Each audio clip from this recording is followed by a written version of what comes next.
যে সেখান থেকে পুরো সেনাবাহিনীকে উইথড্র করা হোক। একটা দেশের সার্বভৌমত্বের জন্য সেনাবাহিনী দরকার, আমরা সেটাও আমরা মানি, কিন্তু আমরা বলার চেষ্টা করছি হচ্ছে সেনা শাসনের অবসান করা হোক পার্বত্য চট্টগ্রাম। এবং আইএসপিআর যে কথা বলার চেষ্টা করছে সবসময়, সেটা হচ্ছে এই যে আমার এক সহযোদ্ধা বন্ধু যেটা বলার চেষ্টা করেছেন, জুলাই গণঅভ্যুত্থানের পরে কিন্তু একটা জনমত তৈরি হয়েছে। কি জনমত? পুরো বাংলাদেশ থেকে সেনা শাসন তুলে দেওয়া হোক। সেটা কেন পার্বত্য চট্টগ্রাম কেন তার বাইরে থাকবে? নিশ্চয়ই সেখান থেকেও সেনা শাসন উত্তরণের ব্যাপারে আমরা কিন্তু কথা আমরা উত্থাপন করেছি, কিন্তু সেনাবাহিনী সবসময় এই বিষয়টা বলবার মানে তাদের যে বৈধতা দেওয়ার চেষ্টা করে যে পার্বত্য চট্টগ্রামে তাদের উপস্থিতি কেন জরুরি। সেজন্য তারা কি করার চেষ্টা করে? সংঘাত, কৃত্রিম সংঘাত তৈরি করার তারা সবসময় চেষ্টা করে এসছে। এবং বর্তমান সময়ে যেগুলো তৈরি হচ্ছে এগুলো আমরা মনে করি যে এই সংঘাতগুলো এক ধরনের কৃত্রিম।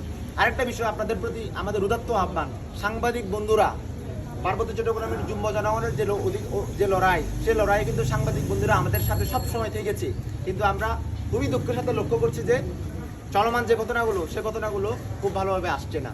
আমরা মনে করি জুলাই গণঅভ্যুত্থানের পরে কিন্তু মিডিয়া স্বাধীন হওয়ার কথা, কিন্তু আমরা দেখতে পাচ্ছি মিডিয়া সেভাবে স্বাধীনভাবে মত প্রকাশ করতে পারছে না। খেয়াল করবেন গতকালকের ঘটনাগুলো কীভাবে এসছে, সেখানে দেখানো হচ্ছে সংঘর্ষ হচ্ছে। সংঘর্ষ মানে কি? দুই পক্ষের মধ্যে সংঘর্ষ।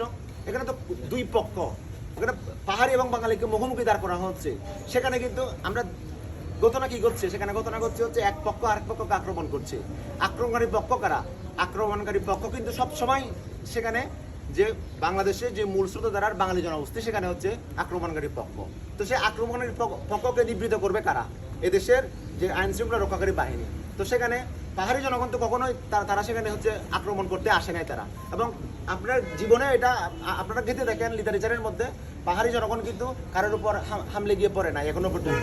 তো আমরা যেটা বলবার চেষ্টা করছি যে মিডিয়া যেটা দেখানোর চেষ্টা করছে কি, সেখানে সংঘর্ষ হচ্ছে দুই পক্ষের মধ্যে, এবং সংঘর্ষে এতজন নিহত হচ্ছে, এতদিন করে বাড়ি পড়ে যাচ্ছে। আমরা চাচ্ছি না এই নেগেটিভগুলো আপনারা প্রচার করেন, এটা আমরা চাচ্ছি না। আপনারা সত্য ঘটনা প্রচার করেন এবং চেষ্টা করেন যে জুলাই গণঅভ্যুত্থানে যতগুলো মানুষ মারা গেছে তাদের যে আকাঙ্ক্ষা, সেই আকাঙ্ক্ষা ধারণ করে মিডিয়া যেন স্বাধীনভাবে মত প্রকাশ করতে পারে।